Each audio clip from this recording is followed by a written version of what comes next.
I call Carol Beaumont. Very much, Mr Chair. I rise to speak on the Local Government Auckland Council Amendment Bill No. 2, 2013 and give Labour's support to this bill. And I do want to go through what the bill actually does and doesn't do, but then to talk about the context, and it'll be quite interesting to follow on from the comments across the House. Talk about rewriting of history around how the Auckland Government legislation was forced through under urgency and Rodney Hyde trampling on democratic rights. But anyway, first of all, let's just talk about what this bill does do. It amends the Local Government Auckland Council Act, and essentially, as Mr Williams has said, it puts into legislation the provisions that currently exist in regulation and which would otherwise expire on the 31st of October this year. And what that does is really twofold. First of all, to enable local boards to delegate responsibilities, duties or powers established under the Act, conferred or allocated to them under the Act, and that means that they could do that to committees, to members of the local board, an officer of the local council. It also provides that a local board to which the governing body has delegated a responsibility, duty or power may, without confirmation by the governing body, exercise or perform the responsibility, duty or power in the same manner and with the same effect as the governing body could itself have exercised or performed it. The bill provides for delegations by local boards without relieving them of the liability or legal responsibility to perform those duties or responsibilities.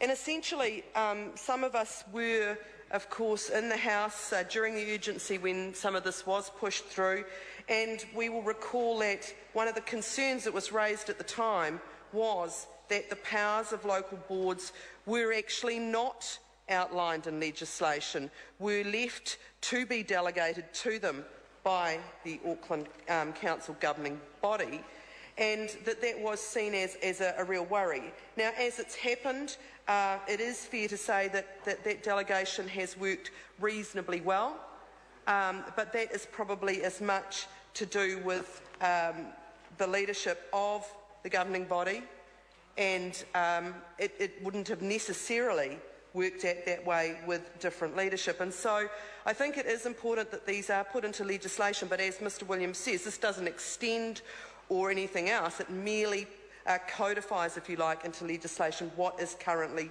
happening. Now, I just also do want to say that I thought Mr Williams' contribution was a very important one in relation to so-called council-controlled organisations.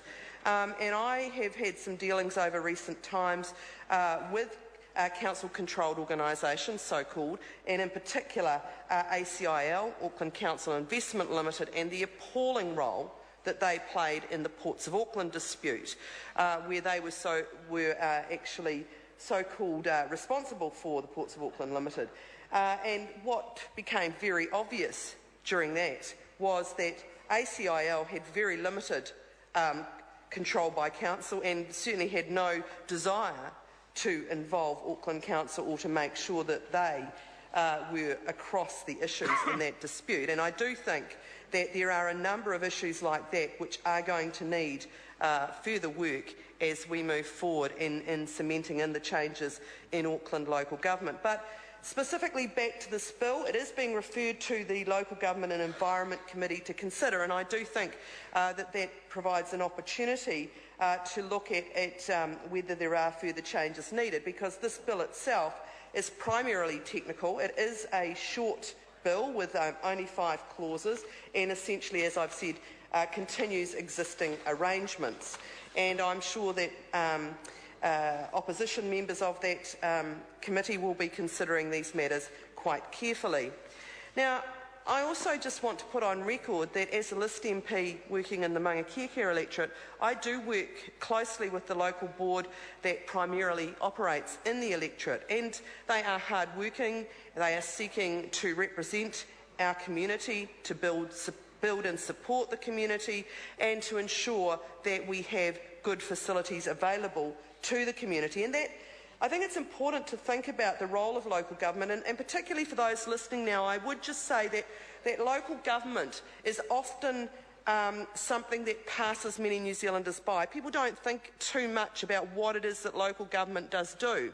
But if you think about the sorts of facilities, the libraries, the recreational facilities, the local roading, the parks, all sorts of things that actually day to day are very important in people's lives. And I would urge everybody in this House and those listening to this debate to do their utmost to ensure that we strengthen democracy in local government, and in particular to make sure that people are on the roll and to make sure that people do take the time to vote in the local government elections this year.